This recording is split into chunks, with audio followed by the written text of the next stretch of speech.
Hey everyone, and welcome back to my channel, and welcome to Bookmas Day 4. Today is a video I've been waiting months, actually all year, to be able to film, and that is my overview of the Shadowhunters universe. I dove right in and did all 21, I believe, 21 books, of the Shadowhunters universe this year. I had previously read the Mortal Instruments, the 6 books in the Mortal Instruments series, a long time ago, and had been hearing so much about like the infernal devices, and I loved the Mortal Instruments when I read it, so I was like, you know what, goal for 2024 is going to be to complete the Shadowhunters universe, and I did. So now I can talk about them and my thoughts on them as a whole. I'm not going to give spoilers, just going to give the basic synopsis of each of them, which I have given in vlogs, and then I'm going to rank them by series, not by book. We'll be here forever. So I'm first going to go through the books to let you know what's here in chronological order, and then we're going to kind of briefly go over the order I read them in, which is the order Cassandra Clare recommends, and after reading them that way, I recommend, and then I will rank them. That's the plan. So let's get started. So chronologically, starting in 1878, we have the Infernal Devices trilogy. So this is Clockwork Angel, Clockwork Prince, and Clockwork Princess. This follows Jem, James, and Tessa. Those are our 3 main characters, and they are Shadowhunters in the London Institute, obviously during the 1800s. And the basic premise is Tessa comes to town looking for her brother because he left the US. She's from the US as well. He left the US to come to London to look for something, and she hadn't been able to hear back from him, so she got worried and came over to try to find him herself, and then she ends up getting kidnapped as soon as she arrives in London because she doesn't know her actual family history and her past and what she's capable of. And then the Shadowhunters get involved and the story kind of spins out from there. So, and then there is a love triangle. Cassandra Clare loves her love triangles. I want to say every series but one has a love triangle. I don't remember there being one in one of them. This love triangle I didn't love, but there is one in here. And I do feel like this series closely mirrored a little bit of how like the Mortal Instruments flow went, but we'll get more on that later. Next is The Last Hours.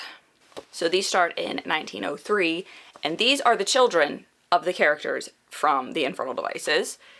So we have Chain of Gold, Chain of Iron, and Chain of Thorns. And this follows mainly Cordelia, James, Lucy, Matthew, and Jesse, I'll say, are probably the main characters. And it too has a love triangle. But this one is based off of, again, their children and a storyline that builds out of specifically one couple's children because of the uniqueness of their parents and then powers that they then have because of that. Best way to describe that. And dealing with their history and their family, extended family. So that's pretty much all I can say. This one deals a lot with necromancy, I would say. And so does another one. But it'll make more sense if you read them in the order that I'm going to tell you later, the necromancy whole storyline. So it was a little weird, but I really did enjoy this one. And I liked these characters more so than their parents. Then we take a big old time jump, like almost 100-year time jump. And we have The Mortal Instruments, which is a 6-book series. So we have the City of Bones, City of Ashes, City of Glass, City of Fallen Angels, City of Lost Souls, and City of Heavenly Fire. This begins in 2007. So these follow Clary, Simon, Jace, Isabel, Alec, and Magnus. And Clary, they're all living in New York City. Clary finds out that she can see things that other people can't, aka the Shadowhunters, and she becomes really curious and ends up getting entwined with them, and then they're curious as to why she can see them because mundanes have the sight, which are just humans, but when they go to their interactions lead to believe that she's more than just a typical mundane with the sight. And then from there, she ends up spending more and more time with the Shadowhunters, learning more and more about her mother, who is kidnapped at the beginning. So that is also a storyline that leads into her needing to work with the Shadowhunters to find her mother and get her back. And this is where you get a lot more of, I think, downworlders. There's a lot more vampire interaction, a lot more werewolf interaction, a lot more... Warlocks are pretty common throughout all of the books, I'd say, because Magnus is a character that you will see throughout all of the books, and I love him, so I loved that. You get a lot more of the different downworlds in this. than just Shadowhunters. The other books are very heavily based on the Shadowhunters that the books are about, whereas this one you get kind of a whole bunch more. And then basically this whole series revolves around Clary's family truth coming to light and then dealing with an evil that comes out of that is the best way to describe that. Again, I can't go into too much detail, and that series will always hold a special place in my heart just because I love that series. Then from that, we have the Tales from the Shadowhunters Academy. The Shadowhunters Academy is where they take people, mundanes, or people with the sight, or Shadowhunters that maybe their parents decided not to be Shadowhunters anymore, but they want to be. They train them and teach them how to be a Shadowhunter and what it is and all of the downworld things and all the powers and the weapons and stuff and how they work and everything. That happens here, and this follows a specific character from the Mortal Instruments as they go through the academy. Can't go into too much detail there, but I really liked this more than I thought I would. It is a bunch of, like, follows a timeline, but it's kind of segregated out into, like, different stories. So it's a bunch of short stories, but it does follow, like, a timeline. It's, like, big chapters, essentially. Then we have the Bane Chronicles, which I believe was supposed to be a book that Magnus promised to write at the end of City of Heavenly Fire to let people know more about his past, because he's always been very closed off about his past. He doesn't like to talk about it, and he promises a character in those books that he will write down all of the stories and everything that he thinks is important so that that character can actually understand him more. And this follows multiple different stories within Magnus's life, so it does not technically all occur in the 2000s. This happens, like, way back at the beginnings of him being a warlock and everything that goes on with that, and all of the, like, different interactions he had throughout the years with different parts of the, like, mythical magical world. So, and it was a Magnus book, so you know I'm gonna like it. Then we have the Dark Artifices. So this was around 2012 that these started, and this is Lady Midnight, Lord of Shadows, and Queen of Air and Darkness. This follows a group of Shadowhunters from the LA Institute.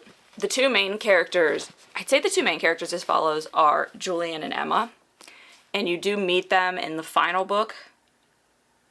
Final book are the final two books of the Mortal Instruments. And you meet, but they're much younger. And their storyline directly intersects with what happens in City of Heavenly Fire. And then this is following them, like, years later when they're more closer to, like, adulthood and being, like, true, like, full-time Shadowhunters. So I think they're, like, 17 in this. And at 18 you become a full-fledged Shadowhunter, an adult. So this follows them.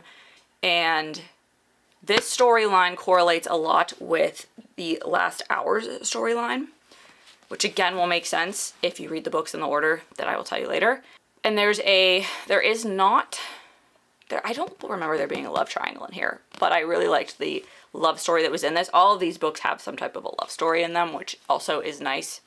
Not the premise of the book, but it is definitely a heavy theme and a heavy plot that's followed throughout it, but the big baddie part of it is always the biggest part of the series. I can't really talk too much about what happens in here without giving away the Last Hours, which is weird because you read these in not that order, but this also deals with necromancy. I would just say that, and yeah, I don't really know how else to describe it, but basically they get themselves involved with a warlock and his revenge plot and what he's trying to do, and it ends up causing a chain reaction of events to occur that end up intertwining them with the Fae. There's a big storyline in the Mortal Instruments that ends concerning the fairies, and that carries into here. And so there's a lot of connections to the fairies and Fae land and everything in these books that you don't really get. This is probably the heaviest on the fairies, the series. They end up having to, like, travel to different places to end up, like, figuring out what's going on and to solve the issue that occurred because of the warlock. That's the way to describe it. I can't really give away too much of what the actual plot is, but overall arching plot. And then Emma, again, this book, the more I talk about it, the more I realize how much it connects with the Last Hours. There is this, like, sword that was made by Waylon the Smith, who is, like, supposedly the one that made, like, Excalibur and, like, all these, like, really famous, like, very powerful weapons. And Cortana is a weapon that is passed down through the Carstairs family. And Cordelia from The Last Hours is a Carstair, and so she has it in that book. And then Emma has it in here because she's a Carstairs. So there is a connection there as well. And that sword plays a big role in both the Last Hours as well as the Dark Artifices because of its power and what it's able to do and what the wielder of it can do because they have that power. Again, can't go too much into detail. I can do a spoiler quick overview of these if that's an interest of people, but I didn't want to do that without warning. And I won't be like super spoily, but I'll go into a little bit more detail if that is what people want. So Ghost of the Shadow Market comes next, and this is just a collection of short stories that follow one character that you meet all the way back in the Infernal Devices and their interactions in the Shadow Market, but it does have characters from every single series, so it does wrap everybody into one in their interactions with this character. And you learn a lot more about this person. Not one of my favorite characters, and I'm still not, like, even after reading all of this, still not one of my favorite characters. But I did feel like I got to know them more in this than the previous books, and I understand them a little more, but it didn't change my opinion too much. The Shadow Market is essentially this market. It's within every city that has a Shadowhunters Institute. It's where the Downworlders do business, so they'll sell, like, you know, illegal things or magical items or, you know, con people into believing that they're being given something they're not, or like giving them information that's not true, all of that kind of stuff. So it's like a shady market. And Shadowhunters really aren't welcome there, but a few of them do end up going in there for reasons like involving needing to get information or needing to get something that maybe they can't get anywhere else. So that's what this is really about, and that's what a Shadow Market is. And this was a really fun time. The only thing I didn't like about this book was that it is not floppy at all. So to read it, I was like reading it like this because I didn't want to break the spine. And a lot of her short story books were written by multiple people. So this was Cassandra Clare, Sarah Reese Brennan, Maureen Johnson, Kelly Link, and Robin Wasserman. So I guess I have read Maureen Johnson before because I said I hadn't. And then Cassandra Clare, Sarah Reese Brennan, Maureen Johnson, and Robin Wasserman again. And then this was just Cassandra Clare, Sarah Reese Brennan, and Maureen Johnson. So I've read 3 books by Maureen Johnson. So I actually have read 3 books that Maureen Johnson has written in because I was looking at the Truly Devious series the other day saying, I've never read any of her books. Kind of technically have, I guess. And then the final series is The Eldest Curses. It's just 2 shorter books that follow Magnus and a character from the Mortal Instruments. And this occurs after all of the other books. There's really no time on when this happens, but it does happen after the events of all of the other series. So this is the wrap up essentially in the timeline to the Shadowhunters universe, which is weird because you don't read them anywhere close to that order. But it does not spoil, like reading this one before the other ones in the timeline doesn't spoil this. The way that she has it, even though the timeline's out of order, the way she tells you to read it does not spoil any of the other books. I will put that out there. But this is following Magnus essentially, and it's more like warlock heavily centered, and it is about his father and who he is and the power he holds over Magnus, and Magnus basically like trying to get his life back from him and also find his place in the world with the character that he falls in love with in the Mortal Instruments, and the way that they're going to like shape their life to live together. And this does have a lot of the Mortal Instruments characters. I don't really remember any of the other characters being in here. I think it was mostly characters from the Mortal Instruments. There may have been, you know, some of the ones that occur in every single one of these, like some of the warlocks you're going to see in every single book series because they don't die. But other than that, like the Fae aren't really heavily involved in this. But these were not my favorite because I don't like how they portrayed Magnus. So these were written by Cassandra Clare and Wesley Chu, and I feel like the way that Magnus was portrayed in these was vastly different than he was in the other books, but I still liked them. They just definitely weren't my favorite because Magnus is probably my favorite character in all of these. Funnily, the 2 female characters that I like the most are related to the male character that I dislike the most out of all of the characters. Weirdly enough. Alright, so now on to the order I read them, and then I will rank them quickly. I'm just going to rank the 4 series. I'm not going to rank all the individual books. So this is the order that Miss Cassandra Clare, the person that knows this universe more than anybody else, recommends these books be read. So you can find this on the internet, but you can also take note if you'd like. The first books you're going to start with are the first 3 books in the Mortal Instruments series. So that is City of Bones, City of Ashes, and City of Glass. Read these in order. That is how we start. Then you're going to go into the first book in the Eldest Curses, which is the Red Scrolls of Magic. read this, and then we move on. Next, she recommends you read The Infernal Devices. So all 3 books in this trilogy, The Clockwork Angel, Clockwork Prince, and Clockwork Princess. Read these. Then we go back and finish The Mortal Instruments. So City of Fallen Angels, City of Lost Souls, City of Heavenly Fire. Finish out that series. This is where it gets chaotic. Then you read the Bane Chronicles, because like I said, this is a book that was promised to a character at the end of City of Heavenly Fire, so it made sense to me that this was read at that point. And the connection to the Red Scrolls of Magic and where we were in the Mortal Instruments made sense. Like, the things you learned in here made sense for what was going on in that book, in those books. And then the Infernal Devices being read in the middle of the Mortal Instruments makes sense because some of the characters that are in the Infernal Devices heavily influence the things that happen in the second half of the Mortal Instruments. So this all does make sense if you read it in the order that I'm talking about, even though it seems weird. Then you're going to read the Tales from the Shadowhunters Academy. Again, follows well within sync of what's going on. Then we finish out the Eldest Curses duology and read The Lost Book of the White. Then you're going to read the entire Dark Artifices, Lady Midnight, Lord of Shadows, Queen of Air and Darkness. Then you read The Ghosts of the Shadow Market. And finally, we're going to read Chain of Gold, Chain of Iron, Chain of Thorns. This is what I just finished. So, kind of weird that you're ending the reading order with one of the oldest series timeline-wise, but I promise you, it makes a lot of sense. Trust me, trust Miss Cassandra Clare, she knows what she's talking about. And then you're probably going, if you're actually counting, Emily, that's 20 books. It is 20 books. There are 21. You can read the Shadowhunters Codex last. It is just a book that they talk about a lot throughout the series, and it is just kind of teaches them how to be a Shadowhunter. It's almost like a textbook on how to be a Shadowhunter. So you can read this. It's funny, like there's little notes written in from like some of the characters in the Mortal Instruments that are learning how to be Shadowhunters, so it is kind of fun to read some of the things that they're writing down, but you don't have to read that. It came with my Mortal Instruments collection. I probably would have bought it anyway, but it came with that collection when I bought the box set.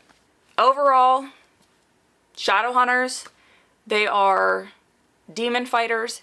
They are descendants of an angel that blessed Jonathan Shadowhunter with the ability to wield weapons that would kill demons because demons were now infiltrating the world. So this angel gave him a sword, which is just the mortal sword, which is like truth bearer. I think they also call it. Basically, it's this sword that he was gifted that can kill, but it also like makes Shadowhunters tell the truth when they're holding it, so that's how they do their trials and stuff.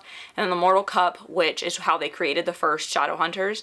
They drank from this cup from Lake Lynn, which is this lake within Alicante, which is the like Shadowhunters city that is hidden from the rest of the world and protected from the rest of the world for them. And then there was like a mirror that was part of the Mortal Instruments that they were given. So there's 3 of those.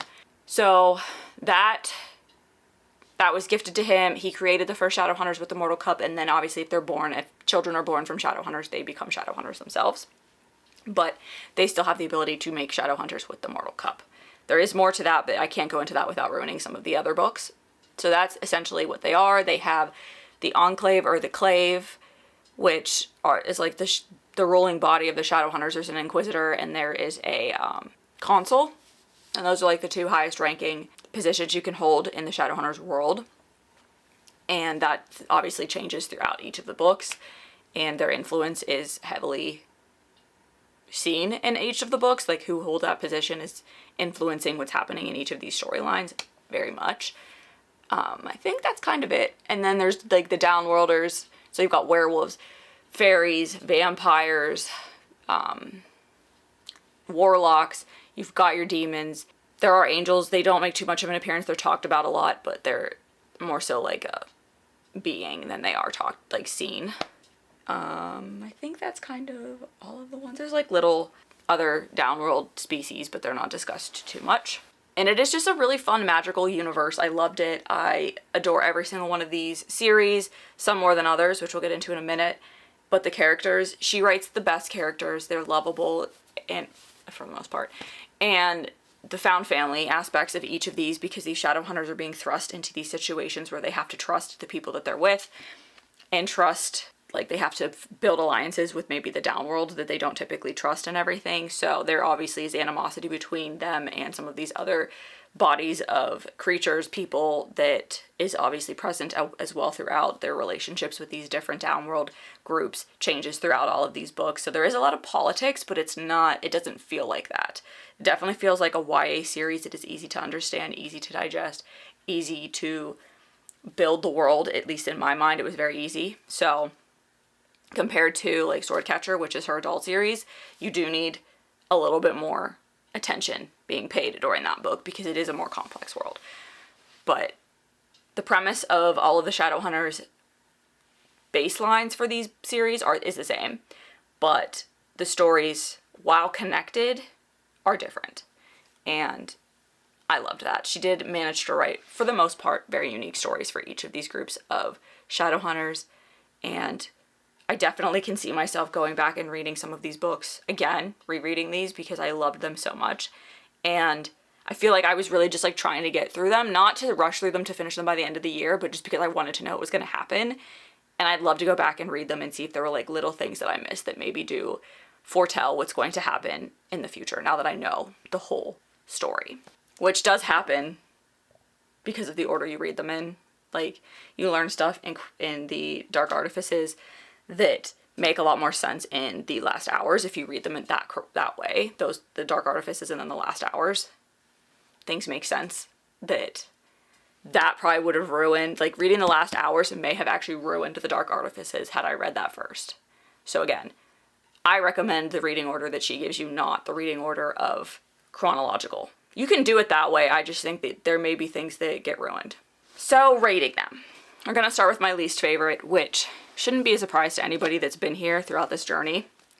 But it may be a surprise to a lot of people that love the Shadowhunters universe, because my least favorite is a lot of people's favorite. And that is the Infernal Devices. I did not like the love triangle in this. I was very frustrated by it. It was annoying. And there was one character in particular that I did not like. And I did do a spoiler vlog / spoiler-free vlog on this series. So if you really want to know who that is, you can go watch that. But that just, I couldn't get over it. I couldn't get over that character, and I thought they were being extremely selfish, and I just didn't feel the romance with, like, in the other books when there is a love triangle, I felt it for the most part with the other person. I didn't feel it in this one. I felt like it was just them being selfish and trying to make themselves happy, even though maybe it wasn't what they really wanted. But there may be people that argue that with me, but that's just how I felt, how it was portrayed. So that is number 4 out of the major series. Then I'd say The Mortal Instruments is number 3. I love these characters, I really do. But the storylines in the other 2 series were definitely more interesting to me. And I don't know if that's just because I've already read this one, so I knew what the storyline was going to be. And the other 2 are newer and fresher. But these characters I still love. There's certain storylines in here that are my favorite, and I definitely think Magnus, like I said, is my favorite character in this entire universe, and he is most prevalent in this series as a side character than he is in any of the other ones, even though he is in the other ones. So that will always be super special to me. But this would be number 3. And then the top 2 was kind of close, but after finishing The Last Hours, it was very obvious at that moment which one held that number 1 spot. So number 2 is The Last Hours. Again, very close call. I loved the characters in these books, but I loved the other ones just a little bit more, and I'm excited, I'll tell you why in a minute, for why I think the other one is still going to be the number 1 for a while. But this storyline was great. This love story was a little frustrating, and I think that's why, I mean, this one and the next one were both very frustrating, but I did love the characters. Cordelia is one of my favorite characters in the universe, like I said.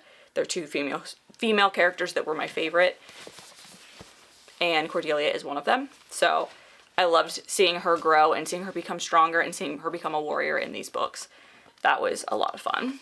And then number 1, the only one left, so you should know what it is, and that is The Dark Artifices.